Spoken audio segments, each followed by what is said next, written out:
નમસ્કાર, આપ જોઈ રહ્યા છો નેશન પ્લસ ન્યૂઝ. હું છું આપની સાથે હેતલ ભગત. વિશ્વની પ્રથમ ગુજરાત પ્રાકૃતિક કૃષિ વિજ્ઞાન વિશ્વવિદ્યાલયમાં પ્રાથમિક શાળાના વિદ્યાર્થીઓની યાદગાર મુલાકાત જોવા મળી રહી છે. વિશ્વની પ્રથમ અને એકમાત્ર ગુજરાત પ્રાકૃતિક કૃષિ વિજ્ઞાન વિશ્વવિદ્યાલય હાલોલ પાવાગઢ રોડ ખાતે આવેલ છે. ત્યારે આજે એક અદ્ભુત અને પ્રેરણાદાયક દ્રશ્યનું સાક્ષી બન્યું છે. જ્યારે જવાહર આશ્રમ શાળા પંચમહાલના નાનકડા ભૂલકાઓ શિક્ષકો સાથે વિશ્વવિદ્યાલયની મુલાકાતે આવ્યા છે. વિદ્યાર્થીઓને જોઈને સમગ્ર પરિસરમાં આનંદ અને પ્રસન્નતાનો માહોલ છવાઈ ગયો છે.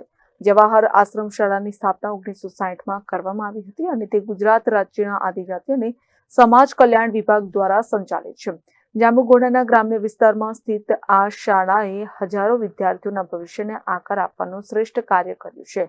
વિદ્યાર્થીઓને પ્રાકૃતિક કૃષિના ફોર્મ પર લઈ જઈ પ્રાકૃતિક ખેતીની વૈજ્ઞાનિક પદ્ધતિઓ અને તેના ફાયદા સમજાવવામાં આવ્યા બાદ બાળકોની ખુશી જોવા મળી રહી છે.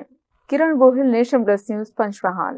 સમાચારોના સતત અપડેટ મેળવવા માટે અમારી નેશન પ્લસ ન્યૂઝની યુટ્યુબ ચેનલને સબસ્ક્રાઇબ કરો, બેલ આઇકન દબાવો અને જોડાયેલા રહો ફેસબુક, ઇન્સ્ટાગ્રામ અને ટ્વિટર પર.